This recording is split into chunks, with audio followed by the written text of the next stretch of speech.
Syifa mungkin bisa diulang audionya, belum kedengeran. Diulang share screen aja.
Visible Crisis Center atau FCC merupakan sebuah layanan di bawah OCDC yang bertanggung jawab dalam penanganan dan pencegahan kasus kekerasan seksual yang terjadi pada warga Visible. FCC dibentuk untuk menciptakan lingkungan yang aman dan bebas dari segala bentuk kekerasan, terutama kekerasan seksual. Sebelum kita mengenalkan FCC lebih jauh, yuk kita kenali apa sih yang dimaksud dengan kekerasan seksual itu. Kekerasan seksual adalah semua tindakan, percobaan, ajakan, dan atau ancaman tindakan seksual, termasuk merendahkan, menghina, menyerang, dan atau perbuatan lainnya terhadap tubuh, seksualitas, identitas gender, dan atau ekspresi gender seseorang yang dilakukan secara paksa tanpa konsen. Konsen merupakan sebuah persetujuan yang jelas dan diberikan secara sukarela untuk melakukan sesuatu. Karena itu, konsen menjadi elemen yang sangat penting dalam menentukan apakah dalam relasi terjadi kekerasan seksual atau tidak. Perhatikan contoh video konsen berikut. Mi, apa kabar? Halo John. Kok kamu agak menghindar gitu sih? Kayak sama siapa aja. Kan kita temenan. Iya, aku kan dari dulu emang nggak nyaman John kalau dipeluk tiba-tiba kayak gitu. Lain kali kayak dulu ya. Oke deh Mi, makasih ya udah ngasih tahu aku. Sekarang boleh nggak? Udah lama banget nih kita nggak ketemu. Oke deh, kangen nih. Percakapan tersebut merupakan contoh skenario mengenai persetujuan atau konsen. Persetujuan adalah syarat utama yang penting dalam setiap hubungan, bahkan di level pertemanan dan tidak selalu berhubungan dengan aktivitas seksual. Amy mengatakan pada Jono mengenai batasan pribadi atau personal boundaries, dan Jono mendengar serta menghargai permintaannya. Dalam situasi ini, kedua orang yang terlibat mengerti dan setuju dengan satu sama lain mengenai aksinya. Nah, dalam memberikan konsen, ada beberapa prinsip yang perlu diperhatikan. 1. Diberikan oleh orang dewasa. 2. Dinyatakan secara jelas, bukan asumsi. 3. Diberikan tanpa paksaan dalam kondisi sepenuhnya sadar. 4. Spesifik. 5. Dapat ditarik kembali. 6. Terlepas dari relasi antar pelaku. Selanjutnya, jenis kekerasan seksual apa aja sih? Secara sederhana, kekerasan seksual dapat digolongkan menjadi 1. Kekerasan visual.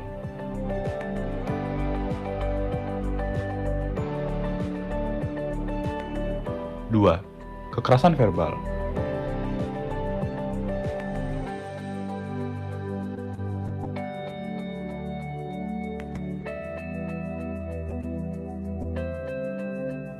3.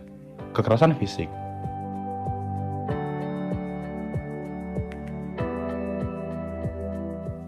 keempat, kekerasan virtual, yang lebih dikenal dengan sebutan kekerasan berbasis gender online atau KBGO.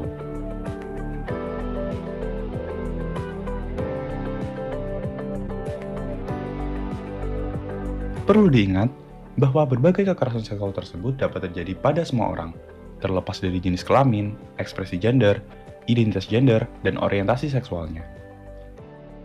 Teman-teman, kita semua dapat berkontribusi untuk mencegah dan menangani tindak kekerasan seksual bersama. Bagaimana caranya? Untuk mencegah terjadinya tindak kekerasan seksual, kita dapat bersama melakukan upaya pencegahan dengan meningkatkan self-awareness, menetapkan batasan diri dalam hubungan atau set your boundaries, jangan menolerir sexist jokes, selalu meminta dan memberi konsen sebelum melakukan sesuatu. Dan jangan lupa, stop victim blaming. Lalu, ketika kekerasan seksual terjadi, apa yang bisa kita lakukan? Your role matters. Coba kita perhatikan video berikut. Look, man, when you see something, and it doesn't look right. Imagine you're at a party. Do you see someone who may have had too much to drink? Is someone paying her unwanted attention or isolating her from her friends?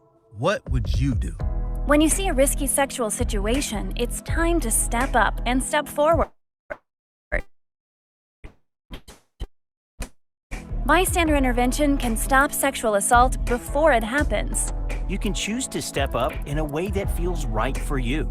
You can step up and be direct. You can ask if the victim needs help. Hey, are you okay? Or can I give you a ride home? If you know the perpetrator, ask him or her to leave the potential victim alone. Hey man, she looks drunk. You need to back off. You can step forward and create a distraction. Strike up a conversation. Don't I know you? I think you're in my history class. Or, you guys want to order pizza? Creating a distraction gives people the chance to cool down or even walk away. Maybe you don't think you have the power or the skills to manage the situation. You can step up and call for help. In that case, engage more allies like a mutual friend or the party host. Remember, step forward safely for your sake and for the person you want to help. The goal of bystander intervention is always to keep the problem from escalating. When you choose to be an active bystander, you become part of the solution. Let's all step up and step forward. Everyone needs to show up to prevent sexual assault.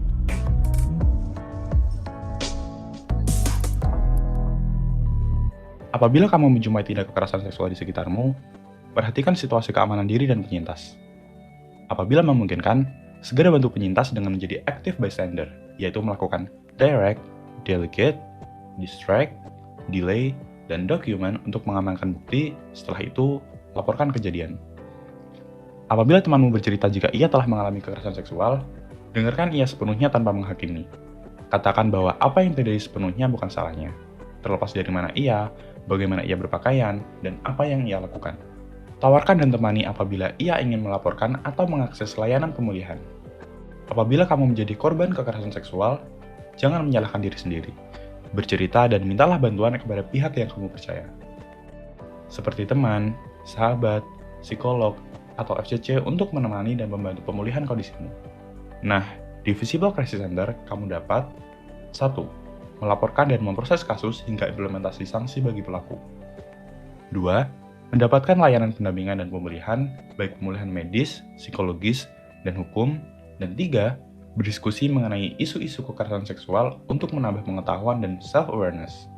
Semua ini adalah upaya bersama untuk menciptakan ruang aman di Visible, karena kita memiliki kontribusi yang sama dalam mewujudkan ruang aman Visible.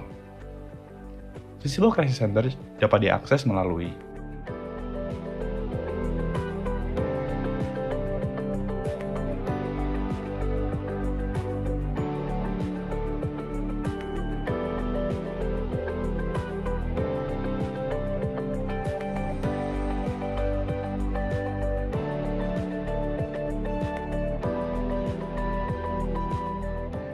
Mari bersama kita ciptakan lingkungan kampus yang aman dan inklusif. Salam hangat dari FCC.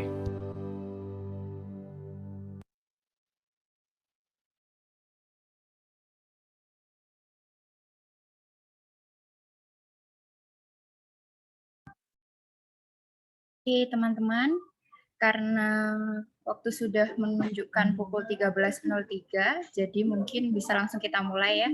agar tidak molor nanti. Langsung aja aku mulai. Selamat siang teman-teman. Assalamualaikum warahmatullahi wabarakatuh.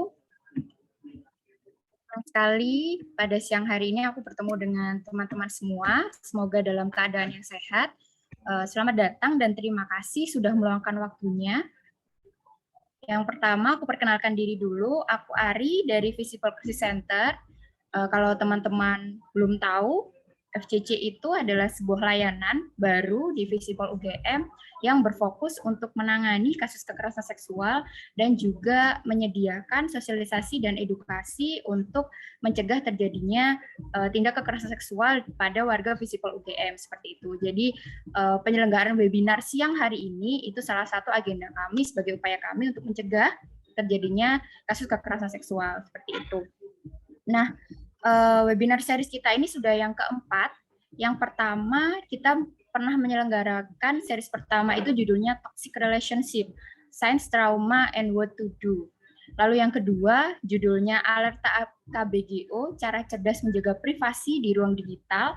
Dan yang ketiga, itu hari Jumat lalu, tentang difabel dan kekerasan seksual. Semua itu bisa teman-teman saksikan atau bisa dilihat di YouTube FCC di Visible Crisis Center. Silahkan. Lalu yang keempat ini kita mau ngomongin apa sih? Judulnya kece banget, Self-Love. Define your value and personal boundaries. Jadi di sesi keempat ini kita mengkhususkan diri bagaimana kita bisa membentengi diri kita untuk tidak menjadi korban kekerasan seksual gitu. Gimana caranya? Nah, nanti ada dua pembicara kece yang akan ngasih tips-tipsnya kepada kita semua hari ini. Nah, pembicara kita ada dua orang di sini. Yang pertama ada Mbak Dina Wahida sebagai psikolog CDC Visipol. Mungkin Mbak Dina bisa say hey dulu kepada teman-teman yang ada di sini. Halo, Assalamualaikum. Waalaikumsalam. Terima kasih. Yang kedua ada Mbak Zahwa Islami. Mbak, say hey dulu dong. Halo teman-teman, terima kasih sudah gabung ya. Oke, terima kasih juga. Nah, sebelum kita mulai teman-teman, ada beberapa hal yang perlu aku sampaikan. Yang pertama, peserta diharapkan untuk menonaktifkan audio selama acara berlangsung, kecuali dipersilahkan oleh moderator.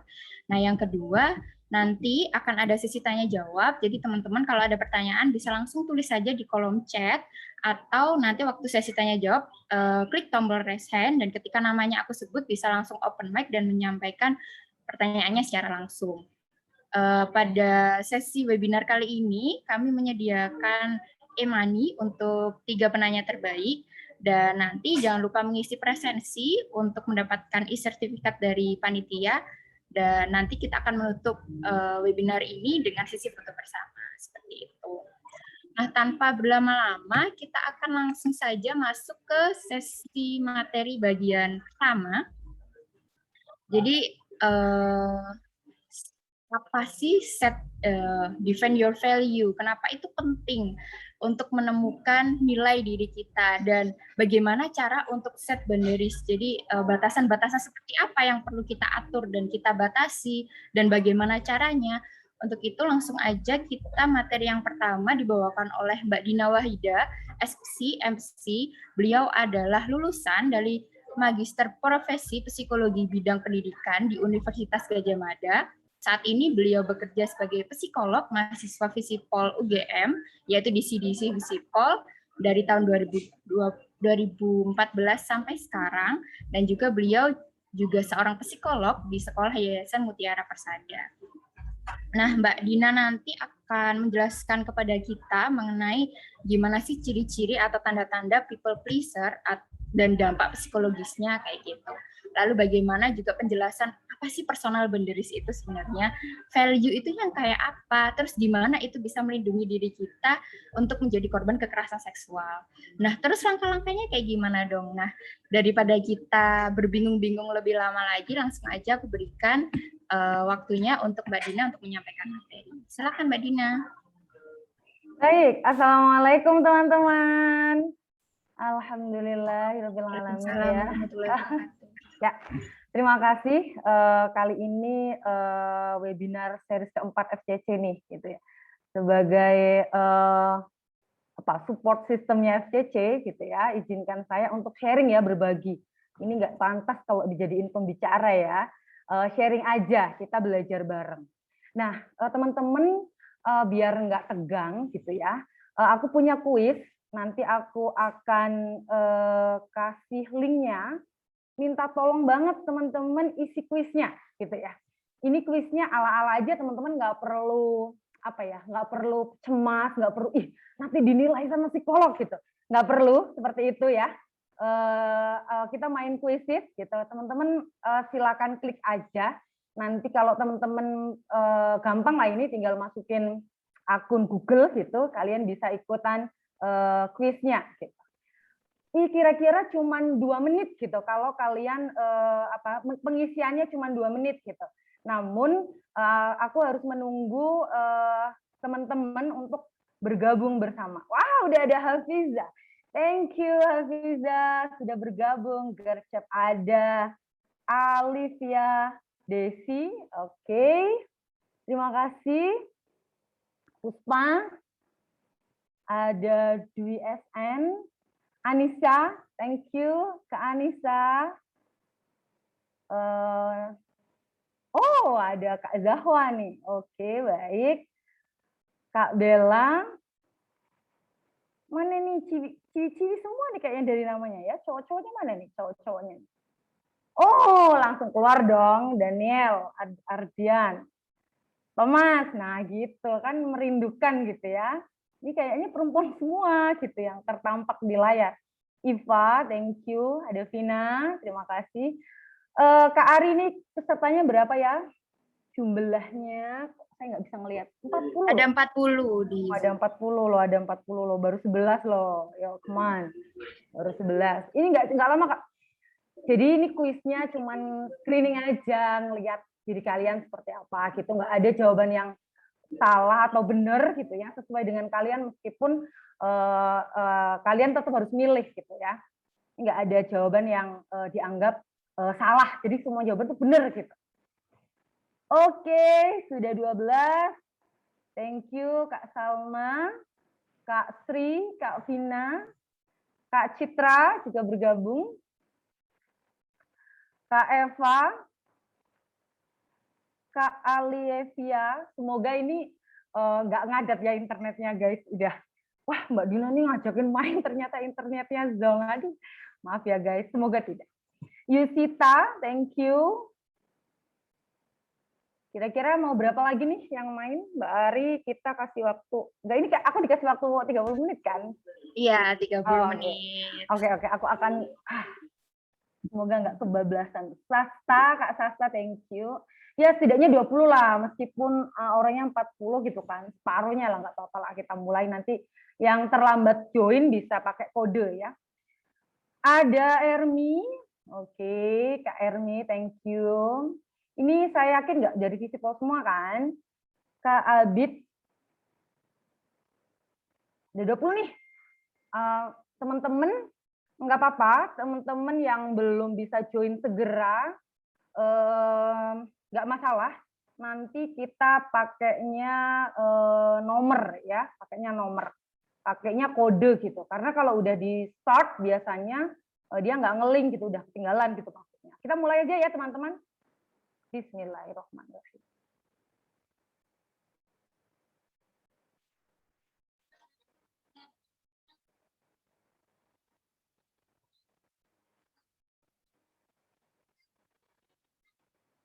Oke, ingat ya teman-teman, tidak ada jawaban yang salah, semua jawaban dianggap benar.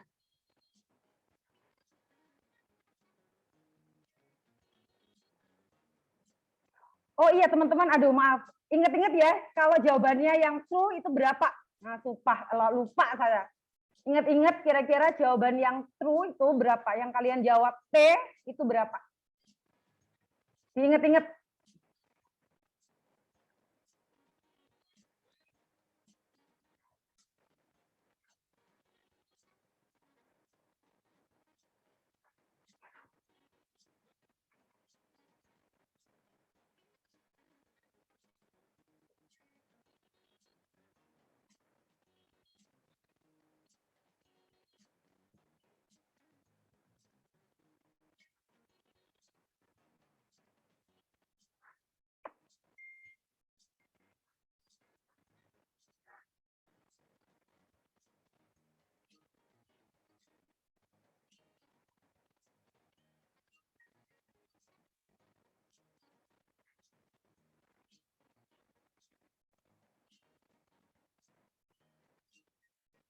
Bagi teman-teman yang baru ketinggalan pakai kode, bisa nggak ya 622 347.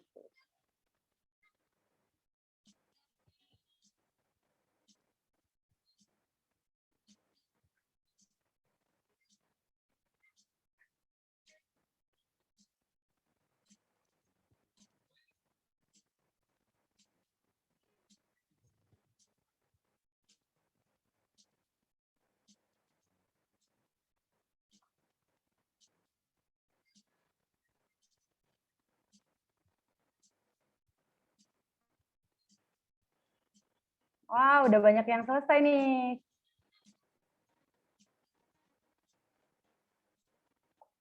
Teman-teman jangan lupa ya, karena ini nggak ada koreksinya gitu. Jadi mohon untuk mengingat-ingat, ingat-ingat jawaban yang Q itu berapa buat kalian gitu. Nanti kita akan interpretasi, ala-ala aja, nggak apa-apa, ala-ala, unyu-unyu.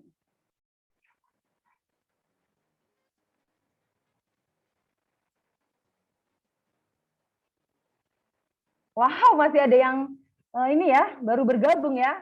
Mohon untuk ini ya, apa namanya, menunggu. Kita batasi ya teman-teman, karena ini tidak bisa diakhiri kalau semuanya tidak mengisi semua gitu. Tapi kalau yang ketinggalan, ya udah ya, nggak apa-apa, direlakan saja. Jadi nggak perlu join lagi, nggak perlu masuk lagi. Nanti lama main kuis doang.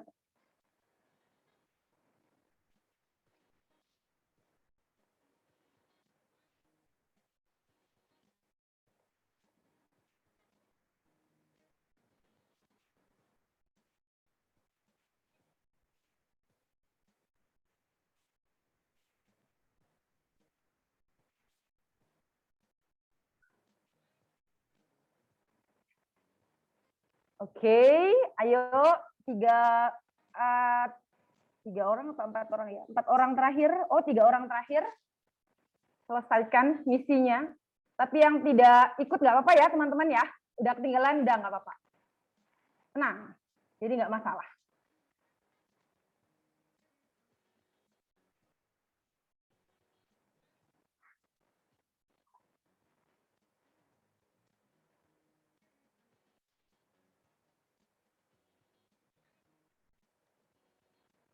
Oke, kita nunggu 2 orang lagi deh ini. 2 orang. Karena yang satu mungkin kendala jaringan ya. Oke.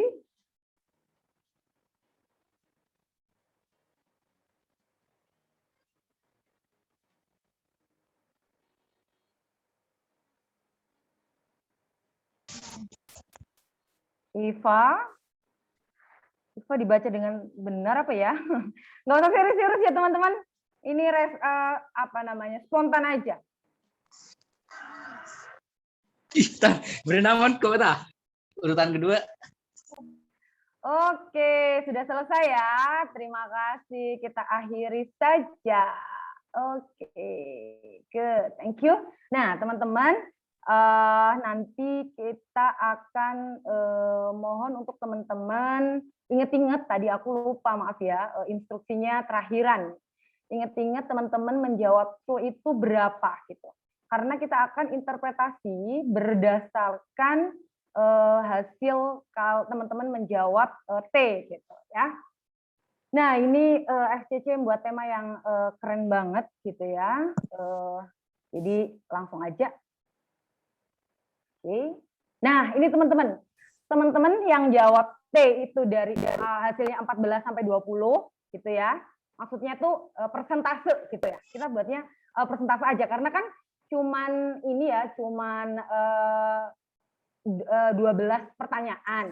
Tapi kira-kira berapa persen kira-kira aja. Jadi nggak perlu rinci gitu. Yang jawabnya adalah 14 sampai 20% tuh kira-kiranya dia 70-an lah. Maksudnya kan kita bagi ya, ini ada 4, jadi kira-kira di 80 sampai 70% itu kayaknya semuanya itu benar, semuanya T semua gitu loh. Ya, nanti semakin mengecil kayak gitu. Artinya teman-teman itu katanya dia gitu ya yang buat kalah melakukan kesalahan, kalian cenderung ada individu yang people pleaser gitu ya. Ada kemungkinan hubungan interpersonal, kesehatan emosional dipengaruhi secara negatif gitu, meskipun tujuannya baik gitu. Ya, nanti kita akan belajar tentang apa itu people pleaser itu sendiri. Terus maksudnya kamu tuh memberikan apa ya, ngabisin uang atau ngabisin text time, ngabisin energi sehingga mahal gitu ya, untuk bersikap berbuat baik kepada orang lain. Akhirnya ngabisin waktu, ngabisin energi kayak gitu, maksudnya itu. Interpretasinya itu kalau yang 80% gitu ya itu menjawab T gitu maksudnya.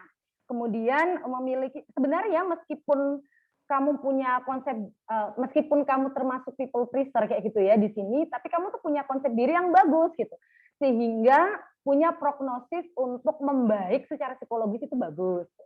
Nah ini yang sekitar kira-kira antara 75 sampai 65% gitu. Kalau semua kecenderungan T, jalan menjawab gitu ya. Terus kemudian itu artinya kalian ini memiliki masalah people pleaser dengan kebutuhan yang berlebihan untuk bersikap kepada orang lain sehingga terlalu sering mengorbankan diri sendiri gitu. Dari skala itu gitu. Tapi tenang teman-teman, nggak perlu dianggap serius gitu ya. Terus tidak mengapa menanggalkan konsep diri positifmu demi mempercepat tingkat pemulihan gitu. Nah, kalau yang jawabannya antara 30 sampai 25% kayak gitu ya, T-nya kayak gitu ya, jadi nggak terlalu banyak gitulah, maka kamu masih memiliki kekhawatiran dipandang baik oleh orang lain, masih ada khawatir gitu. Meskipun kadarnya lebih rendah dibanding yang people pleaser yang tadi, yang kedua gitu, interpretasi yang kedua. Terus bangun kekuatanmu, tetapi ingat bahwa sikap baik bukanlah satu-satunya. Jadi di sini memang kita diajarkan gitu. Nanti tekniknya itu treatmentnya gitu adalah tidak terlalu baik gitu dengan orang lain gitu ya. Kemudian kalau 0 sampai 4 maksudnya adalah 25 ke bawah kayak gitu ya persentasenya. Jadi kebanyakan false gitu ya jawabannya. Maka kamu memiliki kepedulian yang sangat rendah untuk bersikap baik kepada orang lain yang berisiko, maksudnya mengalami people pleaser. Periksa untuk memastikan dirimu tidak jatuh ke dalam perangkap denial. Ah enggak kok, aku enggak kayak gitu. Nah, biasanya seperti itu ya. Terus kemudian bangun kekuatan dirimu. Oke, maka dari itu, apa sih sebenarnya people pleaser itu, teman-teman? Ini saya mengacu ke pendapat dari beberapa ahli sebenarnya, saya menggabungkan gitu. Iya, itu adalah individu yang berusaha keras untuk membuat orang lain bahagia. Intinya asalkan kau bahagia gitu ya, kayak lagunya Armada nggak sih itu, meletakkan kepentingan orang lain di atas kepentingannya sendiri kayak gitu ya. Jadi pokoknya apa-apa tuh serba mereka, serba dia pokoknya. Jadi tidak perlu memikirkan dirinya sendiri gitu. Itu adalah people pleaser kayak gitu. Nah, ini ada triangle gitu. Jadi ada people pleasing triangle gitu. Dia ada secara psikologis ya teman-teman, segitiga bagi people pleaser ini adalah ada thought, feeling, and behavior kayak gitu. Jadi mula-mula awalnya itu bukan apa ya, ini merupakan kayak lingkaran yang saling berkaitan satu sama lain. Enggak mana yang mendahului mana yang berakibat mana, itu tidak seperti itu. Jadi dalam segitiga ini lebih kepada pemikiran orang yang negatif gitu ya. Misalnya berawal dari pikiran gitu. Misalnya aku harus gitu ya menolong orang itu gitu. Karena biar aku diterima gitu kan. Itu pikirannya seperti itu.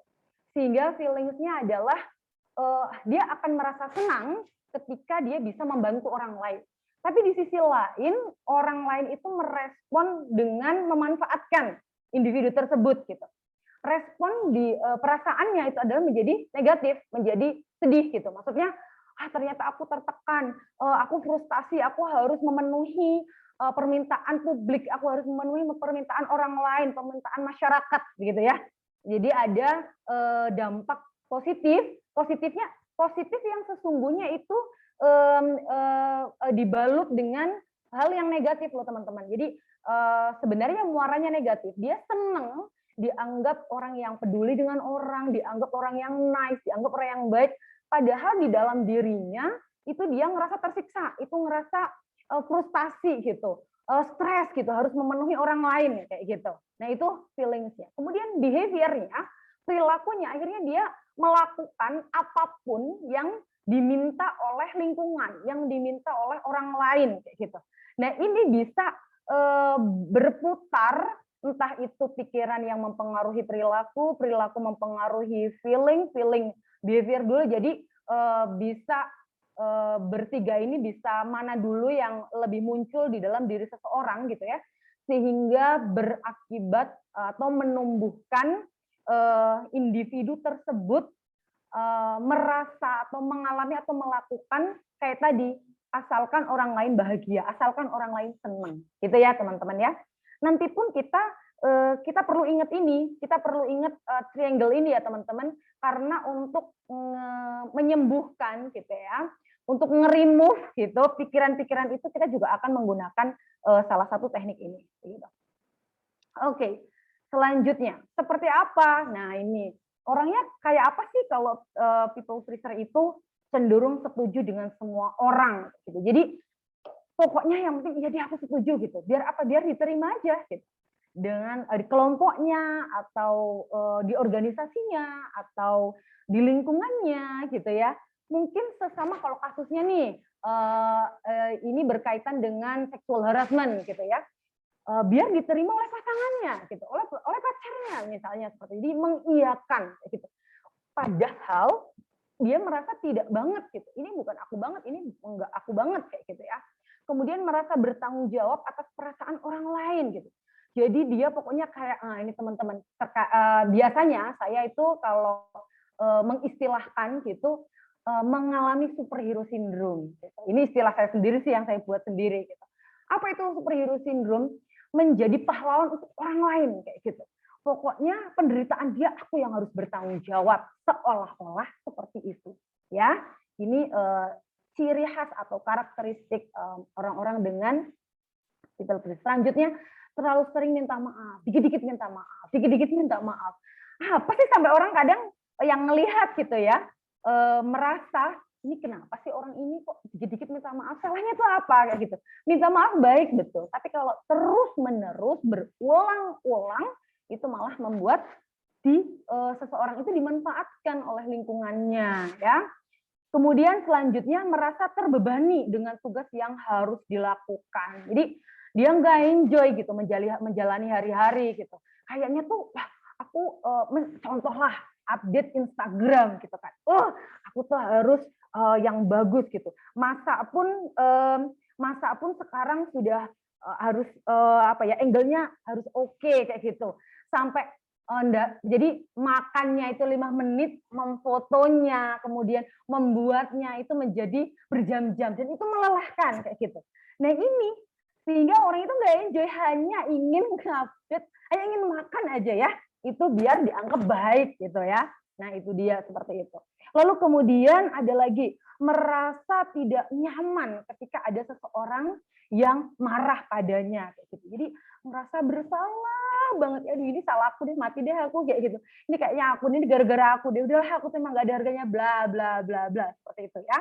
Kemudian bertindak seperti orang-orang di sekitar gitu. Jadi apa ya, FOMO gitu ya. Kalau orang-orang ngelakuin apa dia ikutan, kayak nggak punya ciri khas gitu ya. Jadi dia ngikutin gitu orang-orang di sekitar. Kemudian membutuhkan dipuji agar merasa senang. Jadi dia bisa senang, dia benar-benar bisa happy gitu kalau ada yang muji, kalau ada yang menyanjung gitu ya. Begitu juga sebaliknya loh teman-teman, orang-orang kayak gini kalau ada yang mencaci sedikit pun wah udah datanglah dia yang namanya overthinking, kemudian sedih dan berkepanjangan. Itu nanti ya dampaknya ya. Kemudian berusaha keras untuk menghindari konflik gitu. Padahal kan teman-teman konflik itu penting loh agar kita punya cara, agar kita punya pattern sendiri untuk menghadapi masalah kayak gitu ya. dan menghadapi orang-orang di sekitar kita. Misalnya saya nih sering konflik gitu misalnya, bukan sering, saya konflik dengan teman-teman FCC misalnya, Mbak Ari misalnya ya. Nah dengan begitu kan saya punya pola kayak gitu menghadapi Mbak Ari ini kayak gitu ya. Lalu kemudian selanjutnya tidak menerima kenyataan ketika perasaan terluka. Jadi enggak denial gitu maksudnya ya. Jadi enggak aku enggak kayak gini kok, dan begitu menutup-nutupi kondisi yang pada akhirnya itu enggak kuat kayak gitu. Membendung apa ya, seolah-olah kita buat bendungan sendiri yang ternyata bendungan itu akan jebol pada waktunya kan. Kayak seperti kita niup balon kayak gitu. Lama-lama kalau ditiup kan meledak balon itu. Nah ini akhirnya dampaknya seperti itu. Nanti kita bicara dampak. Lalu kemudian bergantung secara emosional terhadap satu hubungan. Nah ini kalau lama-lama teman-teman ini bisa bahaya loh, ya. Terlalu bergantung sama orang lain secara emosional gitu. Pada suatu hubungan kan relasi pasti kita melibatkan dua belah pihak dong, nggak cuma kita sendiri ya kan. Nah terus kemudian low self esteem atau harga diri yang rendah, kemudian konsep diri yang rendah, kemudian apa ya namanya nggak percaya diri dan sebagainya ya, itu menjadi dampak gitu. Apa yang terjadi gitu? Ini dampaknya nih. Kalau hal itu terus menerus ada di dalam diri sendiri. Jadi seseorang itu dikatakan apa dia mengalami people pleaser tadi, ciri-ciri tadi itu bersemayam di dalam dirinya, meskipun ini nggak ada di SM ya, nggak ada maksudnya. Kalau itu terus menerus berada di dalam dirinya gitu ya, selama lebih dari kurun waktu 2 bulan atau sampai 3 bulan begitu ya, ini akan menjadikan satu hal yang dampaknya serius gitu, kesulitan membangun relasi ya, dia menjadi tidak pede, yang pada akhirnya yang membunuh itu adalah dia memiliki trust issue kayak gitu ya, yang pada akhirnya dia merasa, apalagi kalau disangkutin dengan kekerasan seksual, kasus kekerasan seksual ini, teman-teman mohon maaf ya, saya bercerita teman-teman yang penyintas gitu ya, ini berdasarkan pengalaman saya ya, mendampingi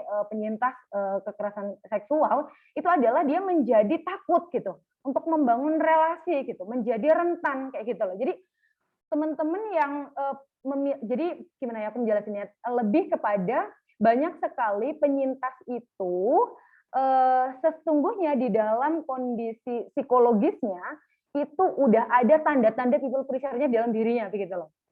Jadi rentan kita pada akhirnya ya. Jadi orang yang mengalami masalah people pleaser ini menjadi rentan gitu. Bukan hanya masalah secara psikologis, tapi rentan juga menjadi penyintas kekerasan seksual seperti itu ya maksudnya. Kemudian ketakutan dan kecemasan berlebihan, ya dikit-dikit takut, dikit-dikit cemas, kayak gini salah, nanti kalau begini gimana ya, nanti kalau begitu gimana, orang akan memandangku seperti apa, seperti itu ya. Kemudian berpotensi mengalami masalah kesehatan mental yang serius gitu. Coba teman-teman ketika mengalami kondisi seperti ini, overthinking setiap malam, pada akhirnya nggak bisa tidur. Kemudian ini bukan hanya 2 minggu saja, tapi berbulan-bulan seperti ini, gitu ya. Lama-lama dia akan stres yang berkelanjutan tidak tertolong akan menjadi kondisi yang depres kayak gitu, depresi karena dia ketakutan, kecemasan yang berlebihan gitu ya.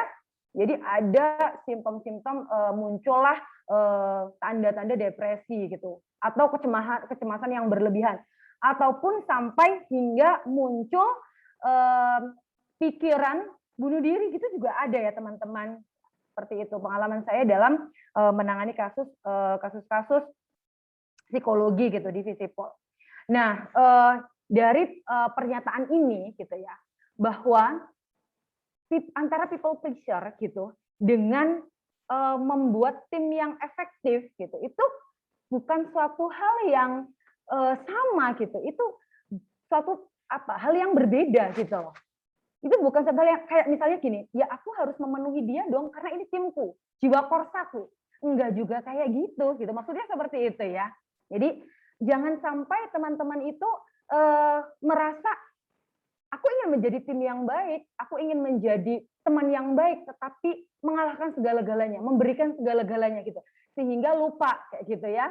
Akhirnya menjadi orang yang menyenangkan untuk semua orang gitu. Kita nggak bisa seperti itu teman-teman ya. Terus kemudian, nah oleh karena itu kenapa gitu? Gimana biar kita tidak bisa menjadi people pleaser yang berpotensi negatif untuk diri sendiri, kayak gitu ya. Maka ada dikatakan personal boundaries gitu. Dan di sini nanti akan menciptakan nilai-nilai atau values diri gitu ya, agar kita itu punya prinsip seperti itu, nilai-nilai diri, sehingga kita bisa teguh terhadap nilai diri itu, yang pada akhirnya kita bisa mencegah gitu ya terjadinya people pleaser ataupun masalah-masalah kesehatan mental yang lain diakibatkan karena faktor eksternal kayak gitu. Apa itu personal boundaries? Yaitu adalah batasan, pedoman atau aturan yang dibuat individu untuk mengidentifikasi cara yang masuk akal, aman dan diperbolehkan. Ini saya put gitu di bagian diperbolehkan bagi orang lain untuk berperilaku dan bagaimana merespon ketika ada seseorang yang sedang melewati batasan tersebut kayak gitu. Jadi intinya adalah kita tuh punya aturan, punya rules. Makanya nanti itu sebutnya adalah itu yang disebut dengan values gitu. Values diri itu kayak nilai-nilai keteguhan dalam hati yang kalian ngerasa itu kalian banget dan kalian ngerasa aman, kalian ngerasa nyaman kayak gitu ya. Ketika ada orang yang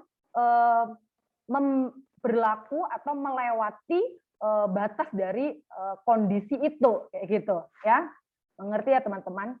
Nah, bentuk dari personal boundaries itu adalah material. Material itu seperti misalnya apa saja sih yang boleh dipakai gitu orang lain gitu.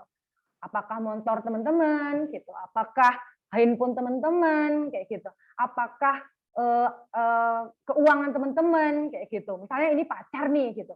Sejauh mana Anda gitu ya memperbolehkan pacar atau pasangan Anda mengendalikan materi Anda gitu ya.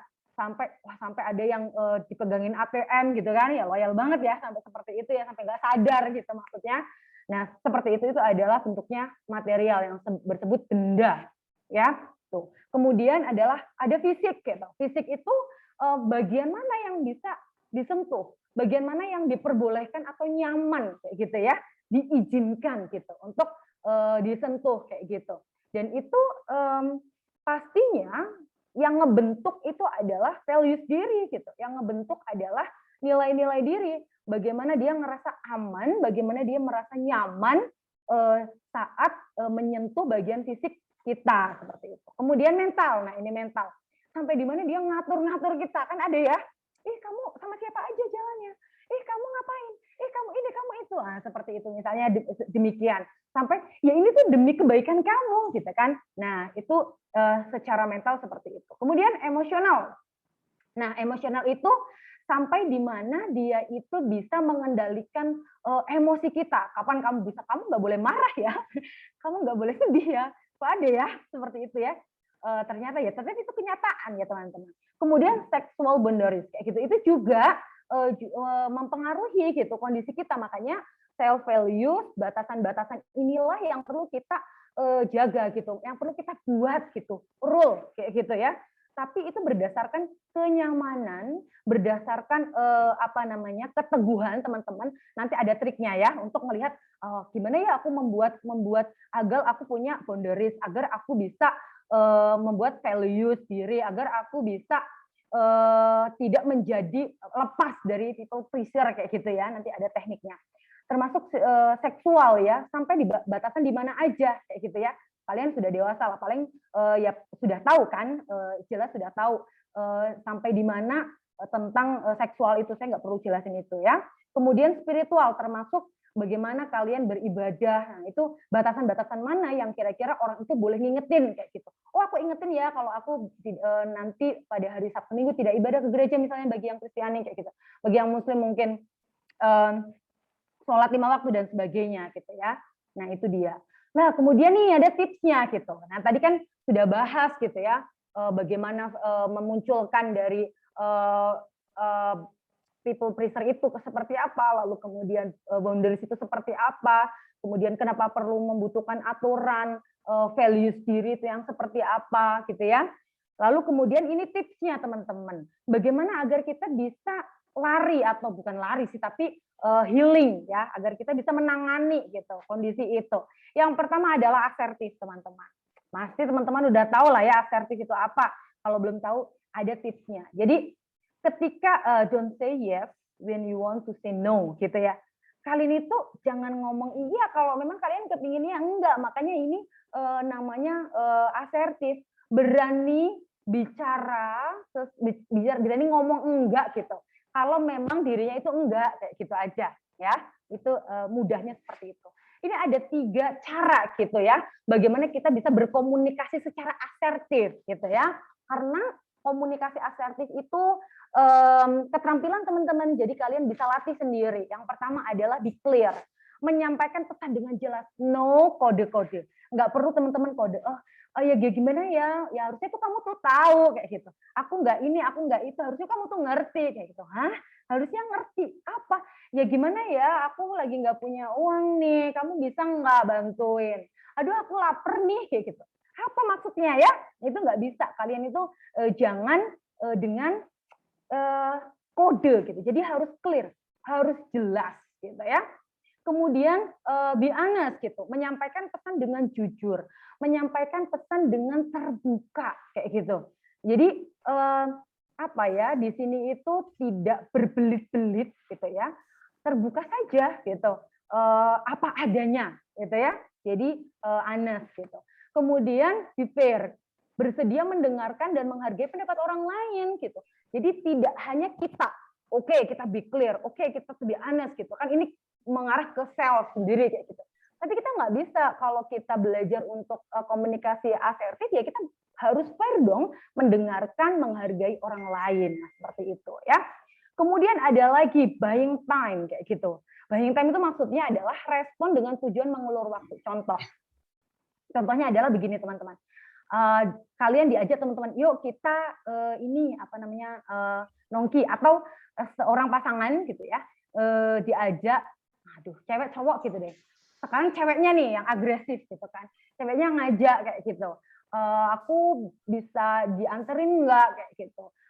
Besok aku mau belanja karena barang-barang atau persediaan bulanan habis kayak gitu. Kamu bisa kan gitu. Kamu bisa kan ya apa namanya nemenin aku gitu. Nah, ketika seseorang ini biar menghindari atau menghadapi apa namanya people pleaser tadi, caranya adalah dengan buying time, yaitu merespon dengan tujuan mengulur waktu. Oh oke, sebentar ya, aku akan cek jadwalku dulu. Nanti aku akan kabari paling lambat nanti besok deh kayak gitu. Ya jadi karena gini teman-teman, untuk lepas dari people pleaser ini terkadang ada degree-nya kan dia, ada yang langsung bisa konfrontasi, ada yang enggak kayak gitu. Jadi ini belajar untuk berlatih untuk pelan-pelan. Nah, ini buying time ini tujuannya adalah untuk mengulur waktu aja. Udahlah sambil aku memutuskan apakah aku mau mengiyakan atau enggak gitu. Nah, terus yang kedua adalah cara kedua nih. Ini ada di dalam treatment CBT, Cognitive Behavioral Therapy. Ini bisa dipakai. Yaitu adalah pakai cost benefit kayak gitu. Kalian buat 4 kolom yang isinya adalah cost, itu adalah kerugian, benefit itu adalah keuntungan. Short term ada long term. Terus apa yang dianalisis? Yang dianalisis adalah ajakan orang lain itu, yang sekiranya itu membuat kalian tertekan, yang sekiranya membuat kalian nggak senang, nggak setuju, kalian ingin menolak kayak gitu ya. Nah ini dia, kerugiannya apa terhadap diri sendiri, dan keuntungannya apa. Terus kemudian jangka pendek, ya jangka pendek kalau itu misalnya mengajaknya itu adalah besok kayak gitu ya, berarti dalam 5 jam ke depan kira-kira apa yang kamu rasakan kalau kamu mengiyakan itu gitu.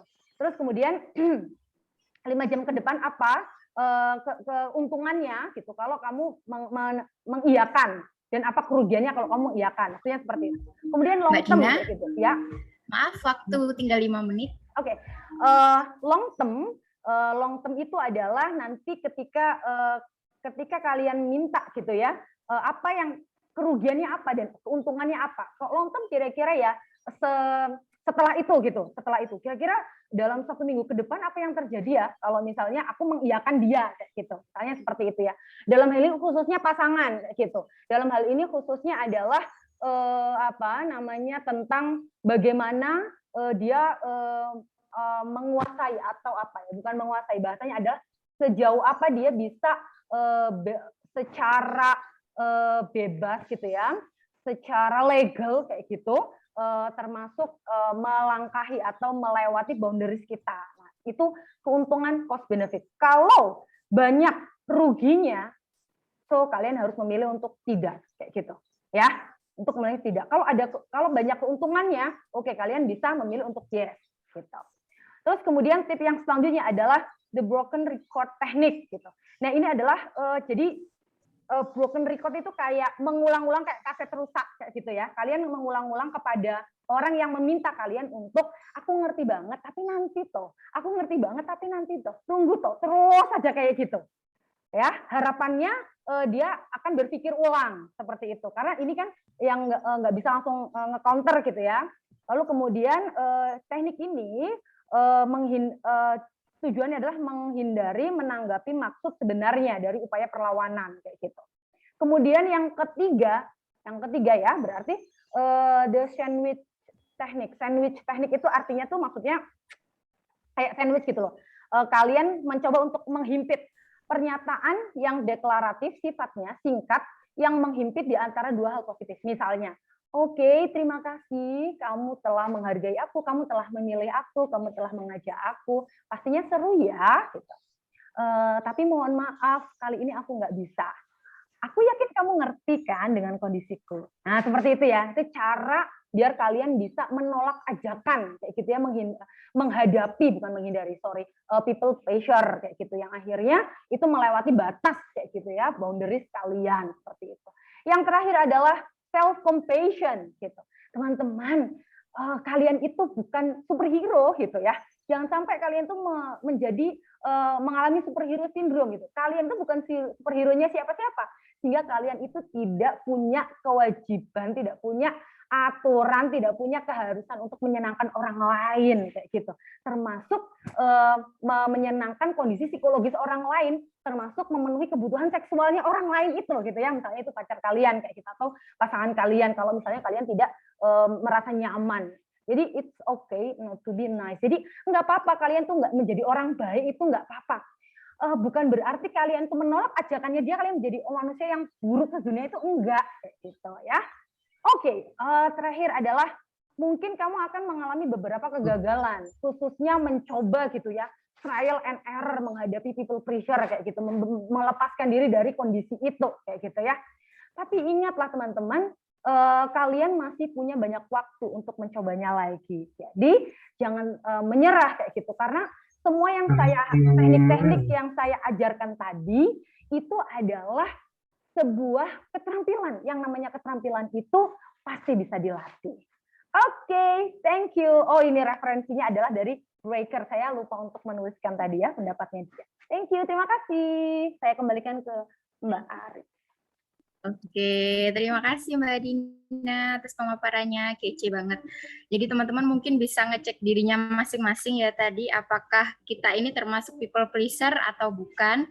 Jika termasuk people pleaser, bisa berkonsultasi dengan ahli, sahabat, dan lain sebagainya. Tapi yang paling bagus sih langsung ke ahlinya, ke psikolog, dan lain sebagainya, seperti itu. Dan juga yang namanya personal boundaries itu harus dikomunikasikan. Jadi kita nggak bisa ngeset terus kita diem aja, kan orang nggak tahu boundaries kita.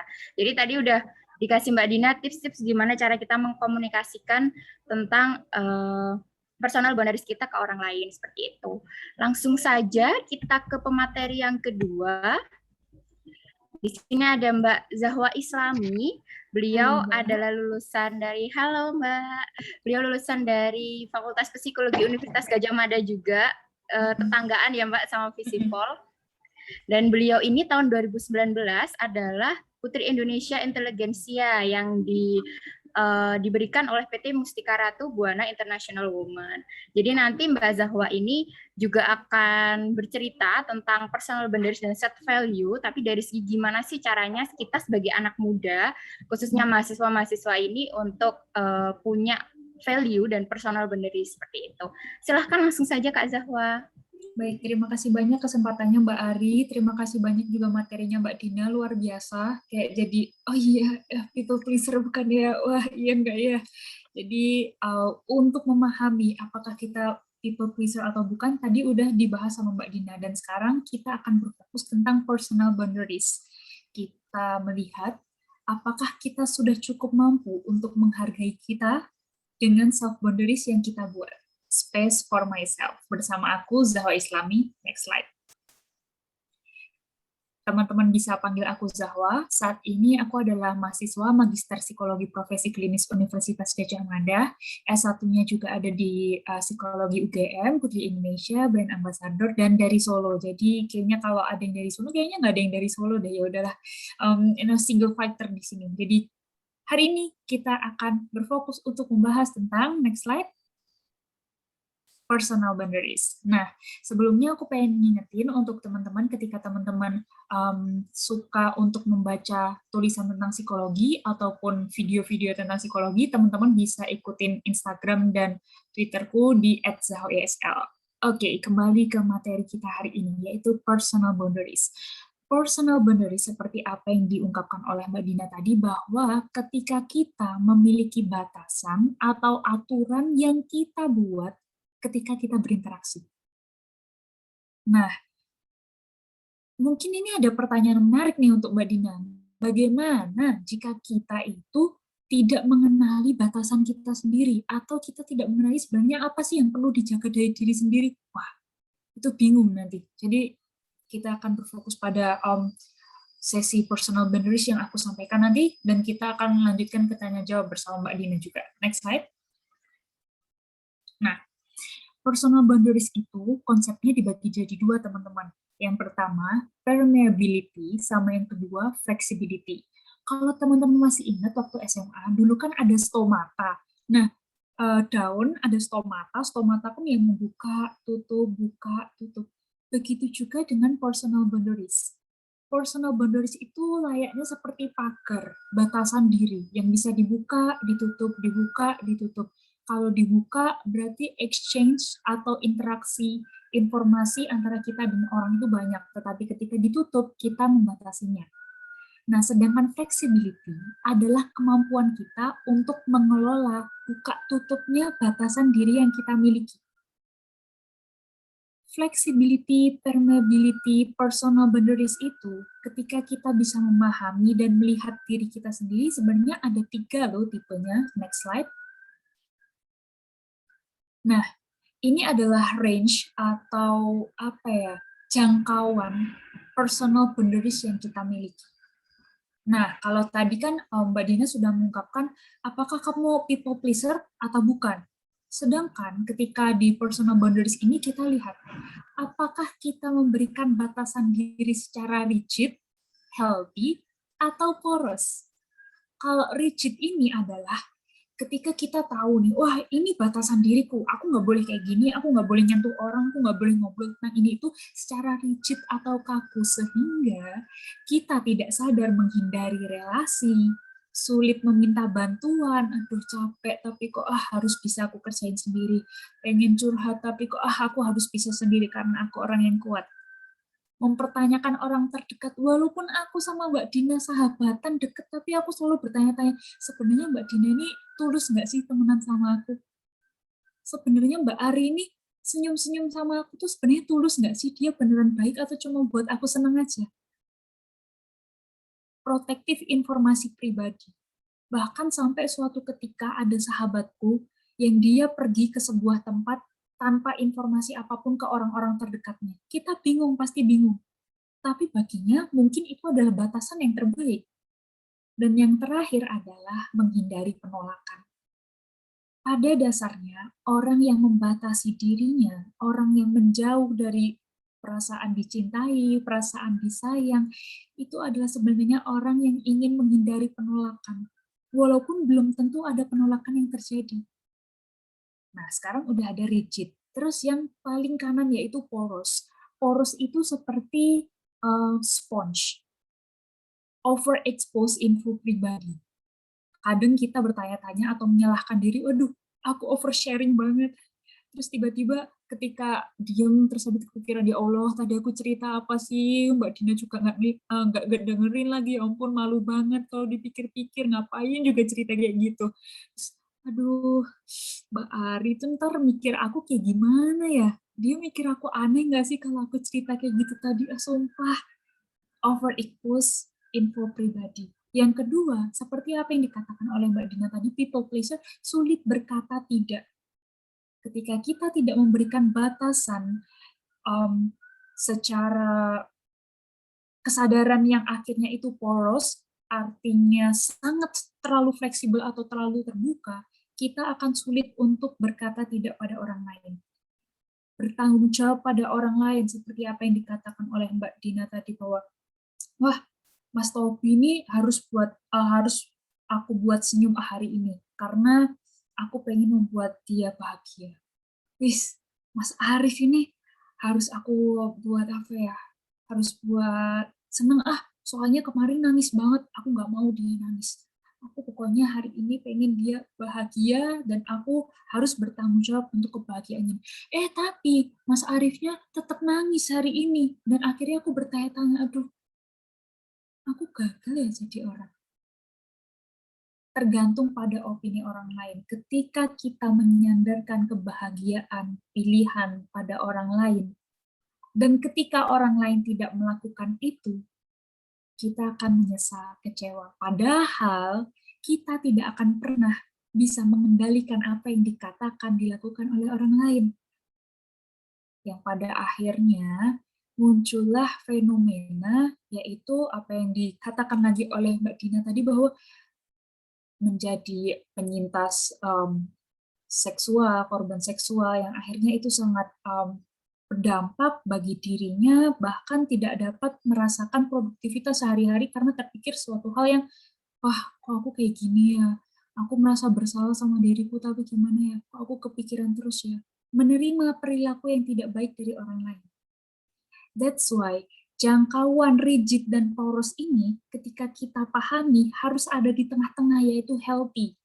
Kita bisa menghargai opini diri, kita bisa menghargai opini orang lain, berbagi dengan tepat, memahami keinginan dan kebutuhan diri, dan dapat mengkomunikasikannya secara asertif. Next slide. Oke, nah, tadi sudah sempat membahas tentang bagaimana personal boundaries, people pleasure secara sosial. Dan di sini aku akan membahas tentang personal boundaries secara klinis. Karena aku sangat berfokus pada trauma di relasi keluarga dan juga pasangan, relasi orang tua dan romantis. Nah, di sini nih teman-teman. Seringkali ketika kita memahami bahwa kita tidak memberikan batasan diri dengan baik, kita justru menyalahkan diri. Duh, kenapa sih kok aku nggak bisa nolak? Duh, kenapa sih aku nggak bisa cerita? Padahal itu semua sebenarnya terbangun dari sejak kita kecil. Kita memahami aturan, batasan, kita mengkomunikasikan, itu diajarkan oleh orang tua kita saat kecil. That's why childhood impacts a lot to adulthood. Masa kecil kita berdampak sangat besar ke masa dewasa kita. Kalau kita ingat tadi tentang personal boundaries yang rigid, kaku, avoidance, kita menghindar. Karena apa? Karena kita tahu waktu kecil tuh diabaikan sama orang tua tuh sakit banget. Pengen cerita tuh kok nggak ada orang tua, sakit banget. Akhirnya kita ngerasa, oke, aku harus menghindari rasa sakit. Karena ketiadaan figur yang memberikan aku kasih sayang yang secara stabil. Kayak, wah, aku nih sahabatan sama Mbak Anissa, tapi kayaknya dia bakal pergi deh, ya udahlah, aku menghindar aja. Aku nggak mau lebih dekat lagi sama Mbak Anissa. Dan menganggap bahwa memperlihatkan ketidakmampuan, memperlihatkan kerentanan, itu justru menjadi sumber penolakan. Aku pengen sahabatan sama Mbak Anissa, dan aku pengen aku yang selalu jagain dia. Aku nggak mau dia tahu kalau aku lagi sedih, aku lagi kecewa, aku lagi marah, nggak boleh. Sedangkan yang kedua adalah poros, yaitu berkaitan dengan pola kelekatan anxious, cemas. Kita berharap mendapatkan perhatian atau figur saat ini karena kita merasa figur yang zaman dulu, waktu orang tua kita, waktu kita kecil, memberikan kasih sayang secara tidak konsisten, tidak hadir. Dan akhirnya kita, kalau bisa dibilang, manja, clingy, kita pengen orang itu selalu sama kita akhirnya melakukan apa yang dia inginkan, kita memperlihatkan kerapuhan diri kita, oversharing dengan apa yang kita miliki, berupaya untuk mendapatkan perlindungan darinya. That's why, ketika kita memahami bahwa kita belum membuat personal boundaries yang baik, jangan selalu untuk menyalahkan diri, karena ini adalah bagian perjalanan kita hidup. Next slide.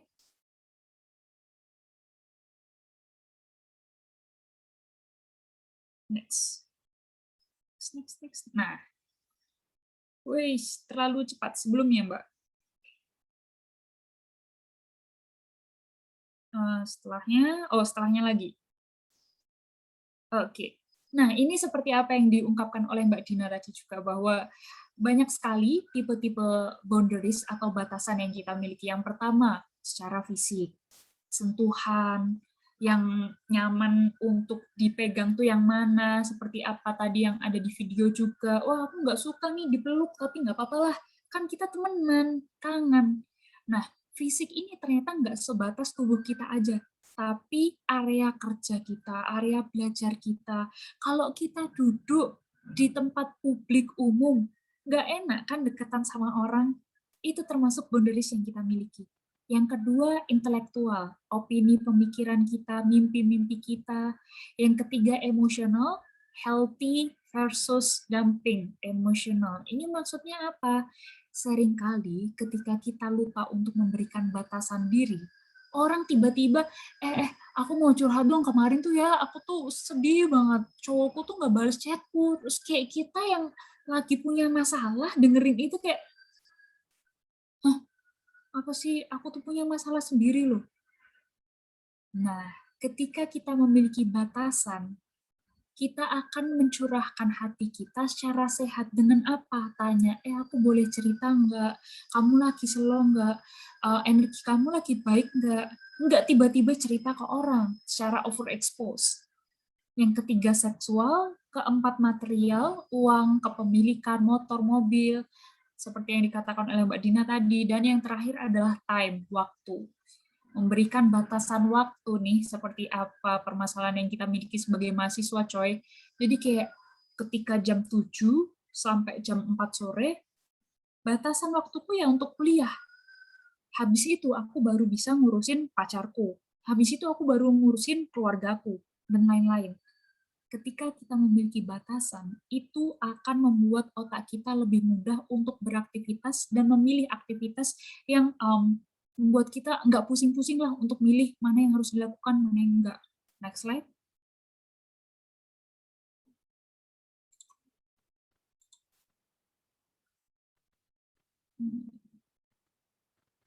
Ya, oke. Nah, ini seperti apa yang diungkapkan tadi oleh Mbak Dina dan juga Mbak Ari.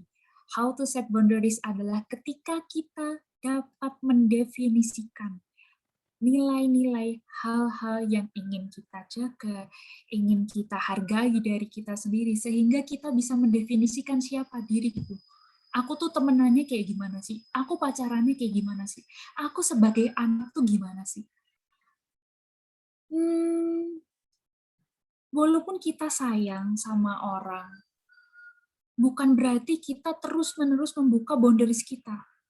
Kita berhak untuk memberikan batasan, baik itu ke pacar, sahabat, bahkan orang tua kita.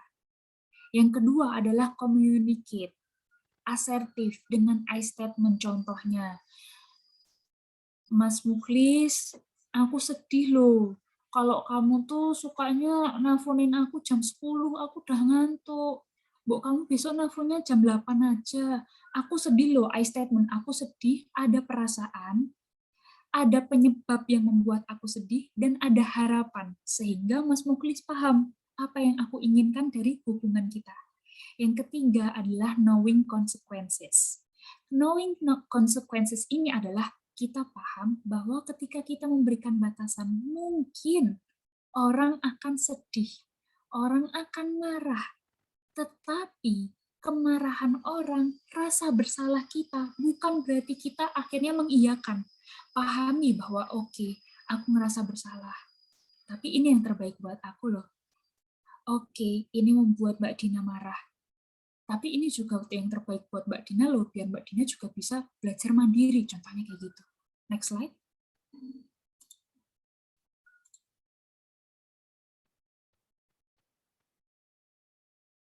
Iya. Oh, sudah. Oh, ini. Slide terakhir dari aku. Aku hanya ingin mengingatkan bahwa di webinar ini semoga menjadi kesempatan kita untuk saling belajar, saling memahami, dan saling bertumbuh terhadap seluruh kondisi pemahaman, pikiran, perasaan yang kita miliki. Namun, jangan akhirnya kita menyalahkan semuanya pada diri sendiri, karena apa? Semua bukan salahmu. Tapi tidak benar juga bila kita mencari orang untuk disalahkan.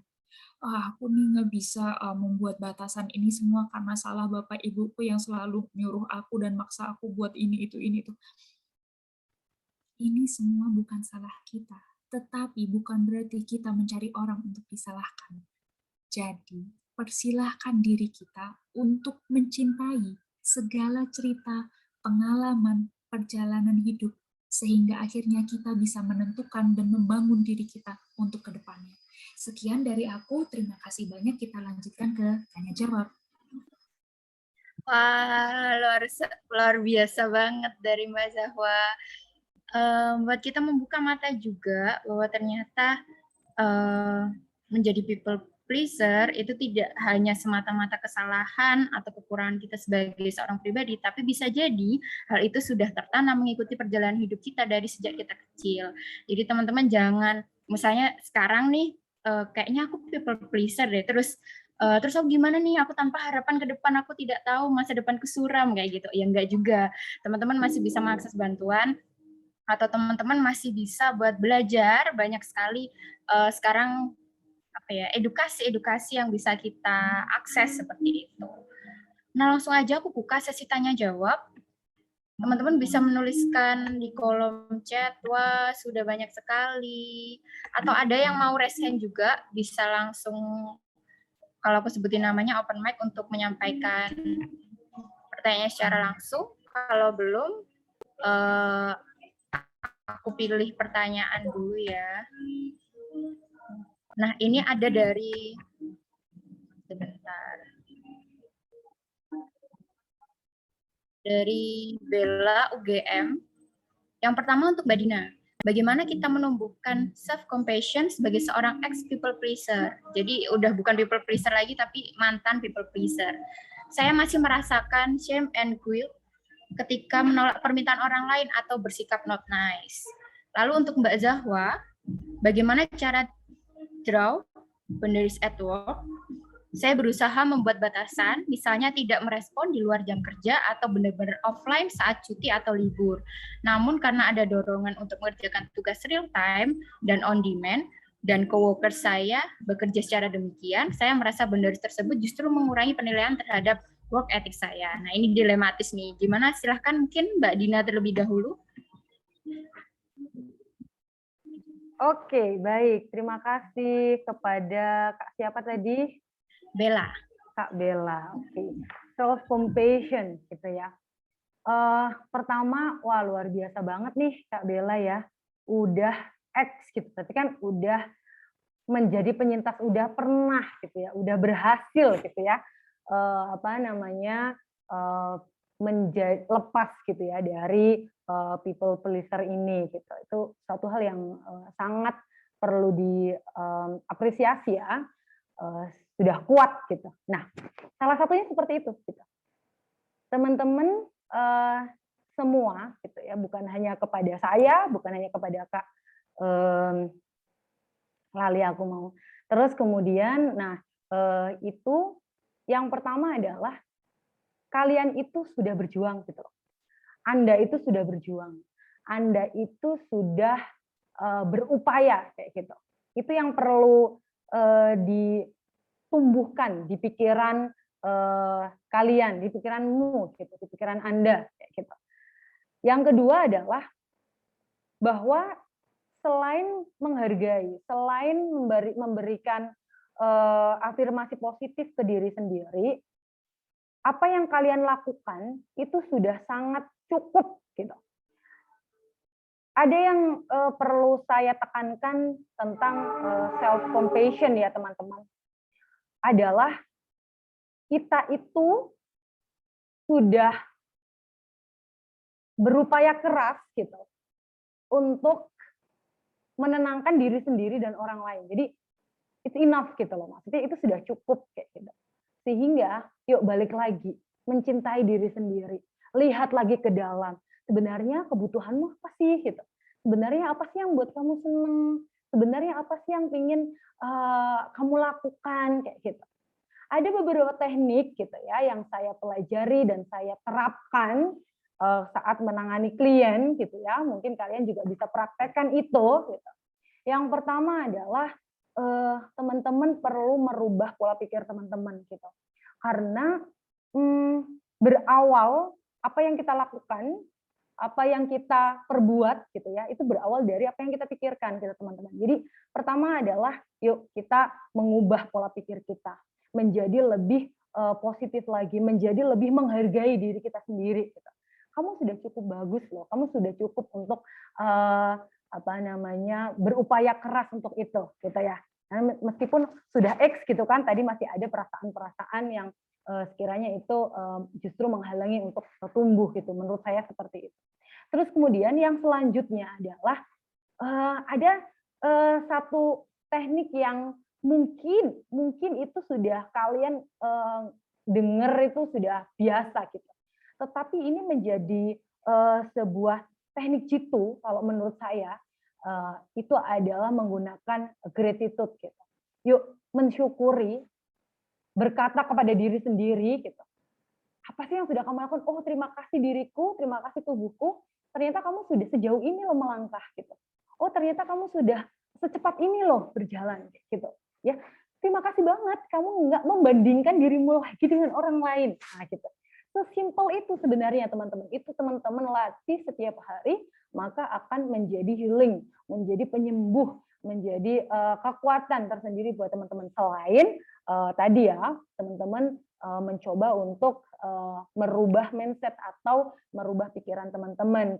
Yaitu adalah dengan berbelas asih kepada diri sendiri, cukup sayang diri sendiri dengan memeluk diri sendiri. Seperti itu sih.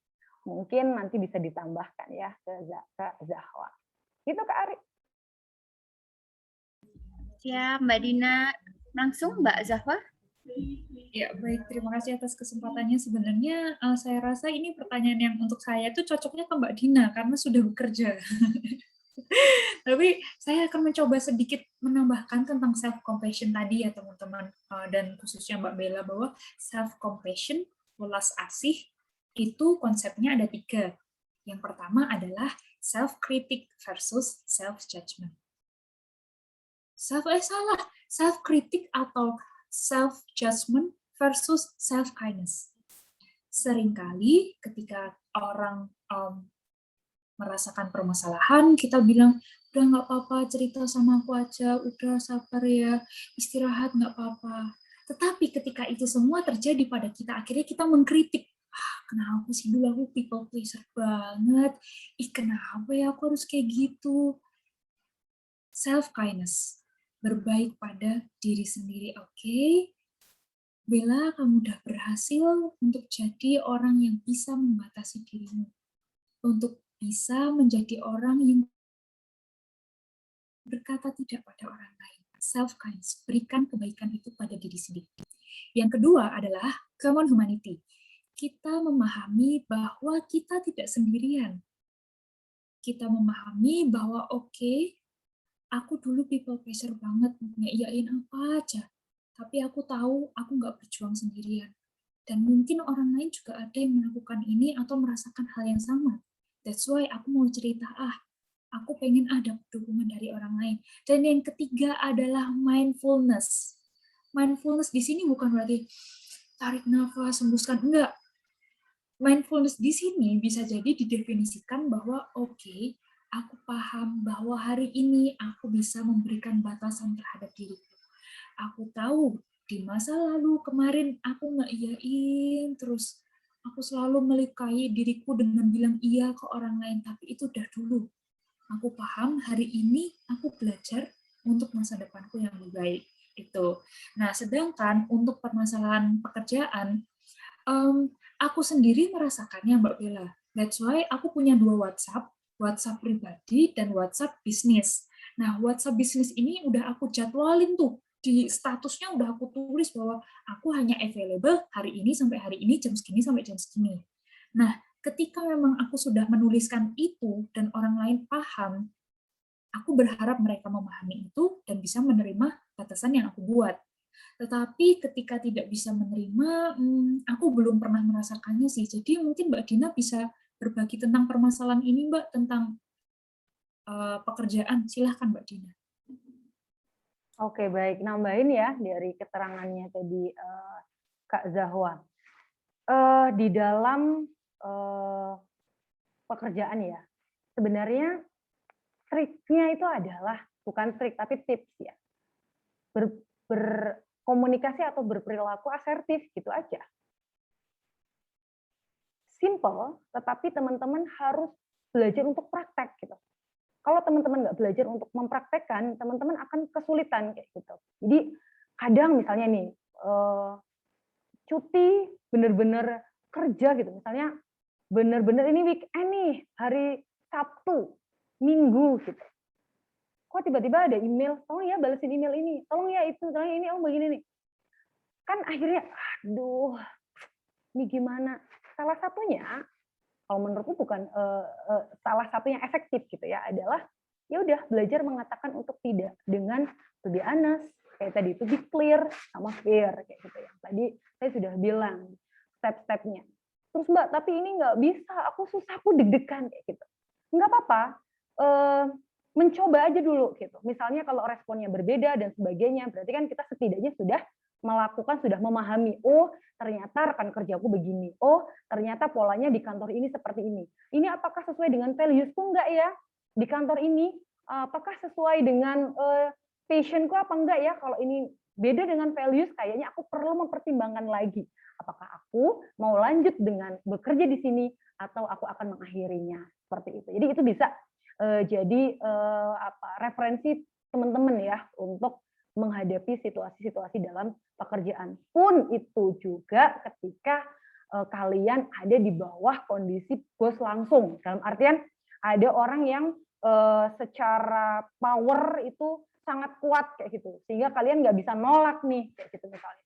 Misalnya saya di CDC gitu ya, sama koordinator CDC atau sama langsung tuh wakil dekan akademik kayak gitu, atau langsung profesor kayak gitu. Kadang ada yang seperti itu, malam-malam anaknya profesor nelpon kayak gitu. Nah, ini kan harus menyampaikan, cara menyampaikan latihan asertif kayak gitu, sehingga tidak melukai, sehingga itu juga tidak akhirnya tertolak gitu ya, yang diajak komunikasi nyasa nyaman. Begitu sih kurang lebihnya ya. Oke, terima kasih Kak Zahwa sama Mbak Dina. Ini udah ada yang resen, mungkin Septiani bisa langsung menyampaikan pertanyaannya. Baiklah, terima kasih Kak atas kesempatannya. Saya izin bertanya. Yang pertama itu saya ingin bertanya, apakah orang yang bersikap people pleaser itu yang ingin selalu membahagiakan orang lain dikatakan bisa dikatakan memudaki diri sendiri karena harus bertugas membahagiakan orang lain walaupun orang tersebut harus menderita dan merelakan kebahagiaannya diambil oleh orang lain. Dan apakah segala sesuatu yang dilakukannya hanya berdasar perintah orang lain dan tidak ada inisiatif sendiri, Kak? Lalu apakah sifat ini merupakan lawan sifat dari egois ataukah ini merupakan kelainan mental yang lain lagi? Dan apakah orang yang seperti ini dilatar belakangi oleh perasaan kesepian gitu, Kak? Tidak ada teman curhat di rumah gitu, lalu mereka cenderung mudah membuka aibnya kepada teman yang dipercayainya dalam meng-sharing segala permasalahan, dan di dirinya itu tidak ada freedom, Kak. Lalu bagaimana kita mengetahui seorang teman yang people pleaser tapi orang itu introvert, tertutup gitu, Kak, untuk memberikan treatment kepada dia, untuk menawarkan harus melakukan seperti dengan konseling atau apa gitu, Kak. Sekian, terima kasih. Oke, terima kasih Septiani. Pertanyaannya mungkin bisa aku rangkum sedikit gitu ya Mbak, lebih jelasnya. Jadi apakah people pleaser itu termasuk perbudakan diri gitu, dan hal ini selalu menuruti orang lain atas perintah orang lain, dan ini bertolak belakang dengan sifat egois seperti itu. Dan kalau misalnya yang people pleaser-nya itu introvert, itu gimana?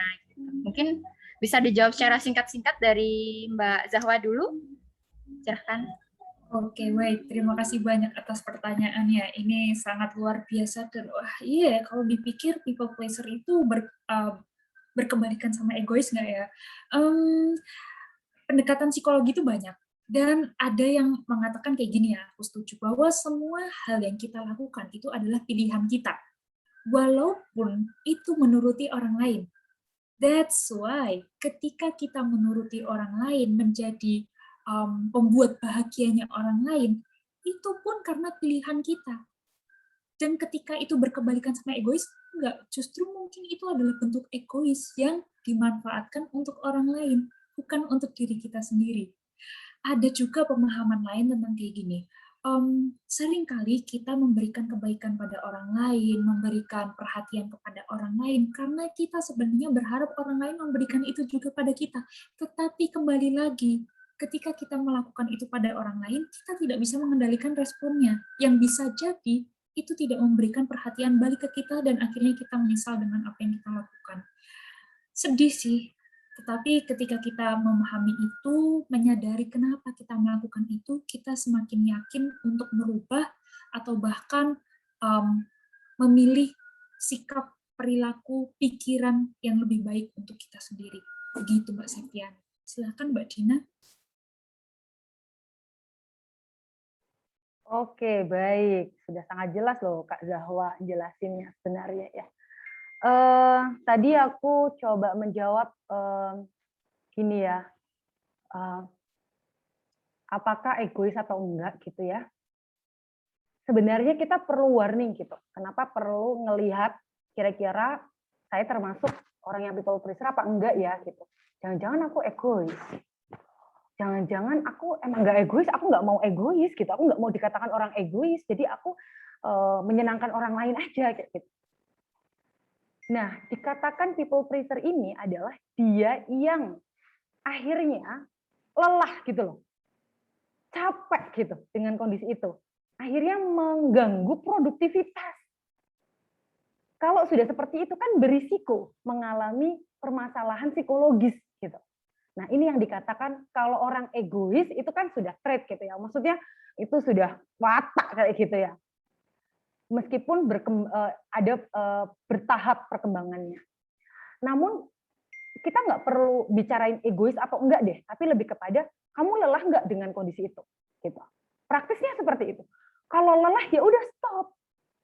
Yuk lakukan latihan-latihan kayak tadi yang saya jelaskan kayak gitu. Itu satu ya.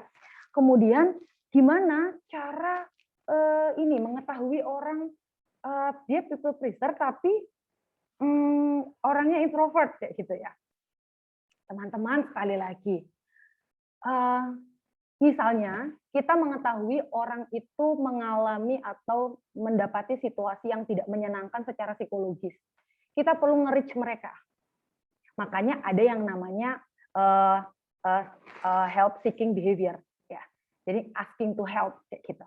Nah, gimana sih agar kita bisa membuat mereka-mereka ini yang waktu itu udah introvert, bahaya banget loh. Oh, ditekan orang, nanti dibully. Waduh ini bahaya banget, nanti dimanfaatin sama pacarnya lagi. Wah, aku sebagai temannya harus peduli nih kayak gitu. Oke, tetapi kalian tidak bisa juga mendorong dia untuk datang ke psikolog, kan nggak bisa. Jadi dideketin. Jadi help seeking behavior yang bisa kita lakukan, kalian sesama teman, sesama peer, itu adalah memahamkan dia. Teman-teman, kita itu ketika mau healing itu ada 3 hal yang harus kita ketahui gitu, yang harus tahu individu biar healingnya itu efektif. Yang pertama ada awareness gitu.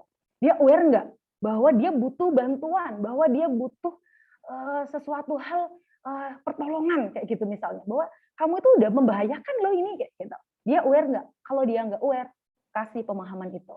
Kita sudah menolong gitu. Nggak melulu harus ayo ke ahli, kamu tuh harus ke psikolog di eret-eretan, enggak seperti itu.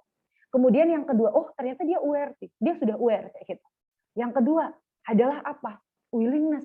Dia pingin nggak mencari bantuan? Oh ternyata dia nggak kepingin, kita tumbuhkan rasa inginnya dia untuk mencari bantuan. Ya. Kemudian setelah itu tumbuh, yang ketiga adalah readiness. Apa tuh readiness? Kesiapan, self determination. Tekad bulat begitu untuk dia mau benar-benar oke, aku udah nggak beres nih dengan diriku sendiri, ayo guys anterin aku guys ke psikolog gitu. Teman-teman yang visipol gitu misalnya, ya gimana dong ini CDC mana kayak gitu ya, atau FCC mana gitu. Waduh maaf ya Ari ya, bawa CDC ini bukan FCC.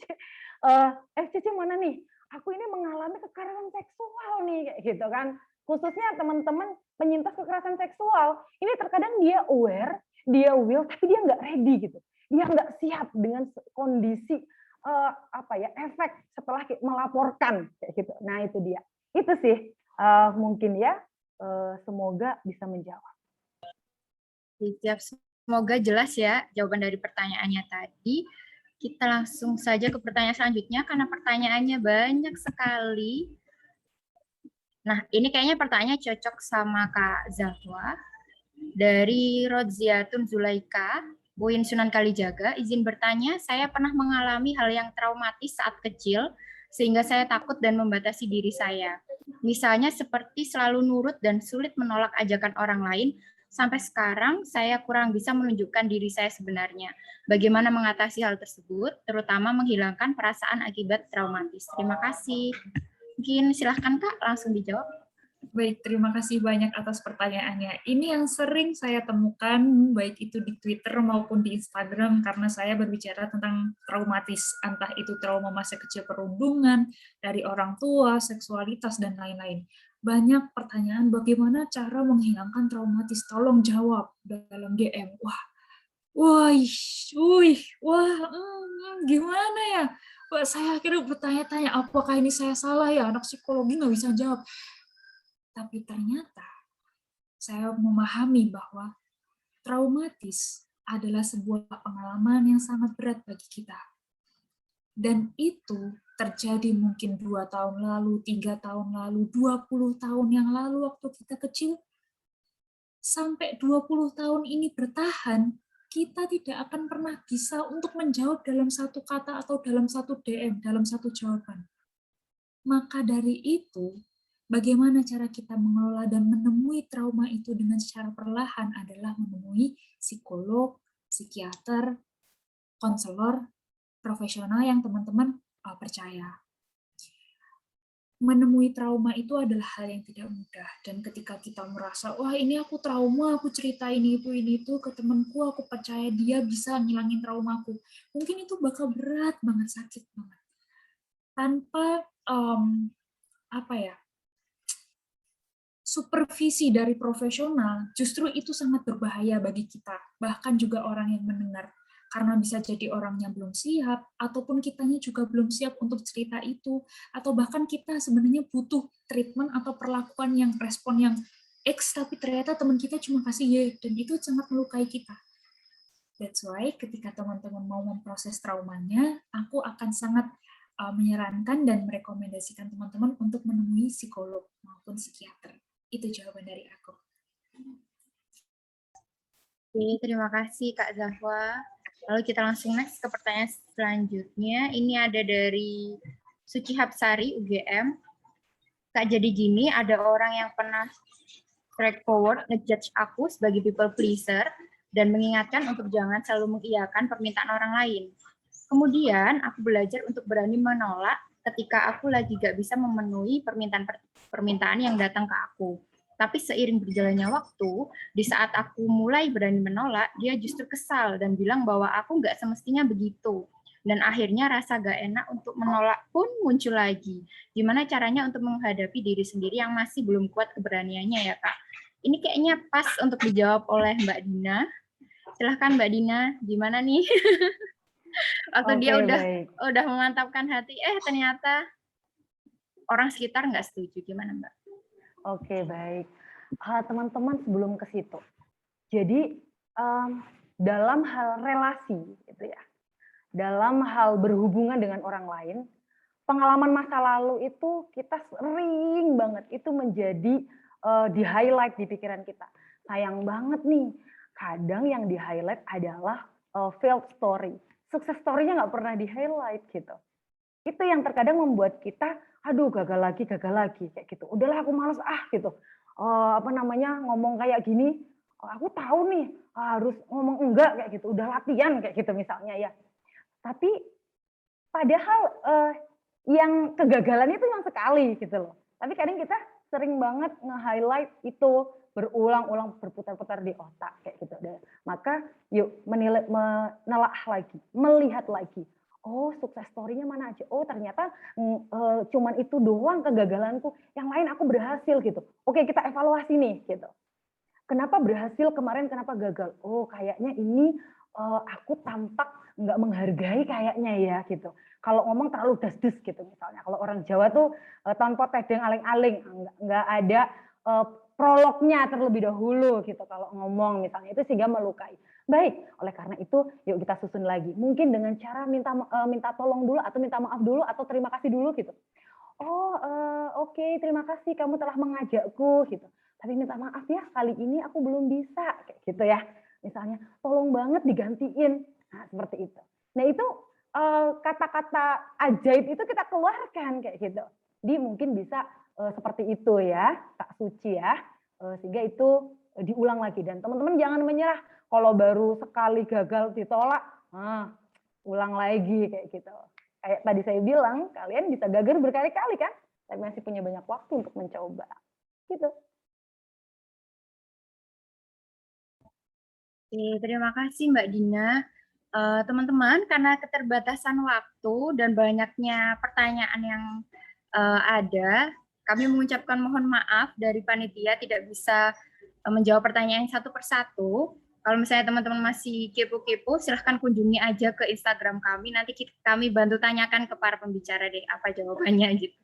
Oke, kita akan masuk ke sesi foto bersama, tapi sebelum itu akan aku simpulkan pembahasan kita pada siang menuju sore hari ini.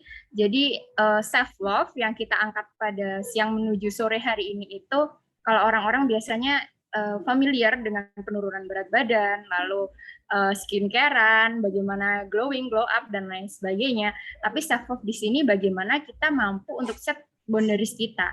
Kita mampu untuk membangun batasan diri, dan batasan diri itu dibangun dari apa? Dari value teman-teman masing-masing. Jadi silahkan kembali menuju ke dirinya sendiri, apa value teman-teman, dan silahkan membuat batasan diri masing-masing. Dan tadi sudah ada tips trik bagaimana cara mengkomunikasikannya, dan lain sebagainya yang udah dibabarkan secara jelas dan inspiratif dari para pembicara kita pada siang hari ini. Mungkin teman-teman sambil dibuka videonya, silahkan yang ingin bersama-sama untuk sesi foto bersama. Ada yang bisa membantuku? Puspa? Oke.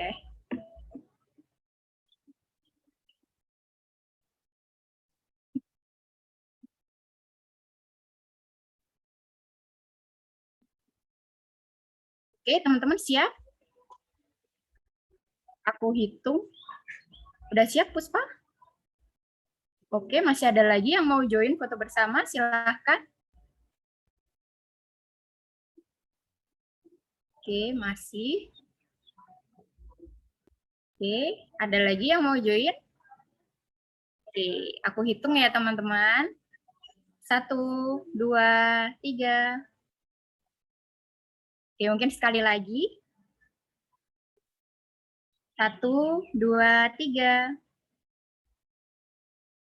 Oke, terima kasih terkhusus pada para pembicara yang sudah hadir pada siang hari ini. Mbak Dina terima kasih, Kak Zawa juga terima kasih atas kesediaannya untuk sharing-sharing pada siang hari ini. Untuk teman-teman peserta juga terima kasih atas kehadirannya juga partisipasinya.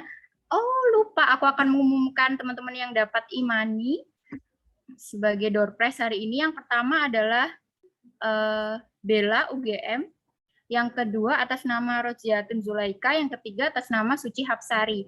Bisa teman-teman untuk follow up di email kami visipolcrisiscenter@gmail.com. Aku ulangi lagi, teman-teman bisa follow up di visipolcrisiscenter@gmail.com untuk nama-nama yang aku sebutkan tadi. Nah, ada di kolom chat ya teman-teman emailnya, silakan di follow up di sana. Terima kasih teman-teman atas partisipasinya siang hari ini. Semoga sehat selalu, semoga kita bisa menghindarkan diri atau mencegah diri kita dari kekerasan seksual. Salam damai, terima kasih, selamat siang. Terima kasih. Terima kasih Ari, terima kasih Kak Zahwa. Terima kasih Mbak Ari, Mbak Dina, teman-teman semuanya.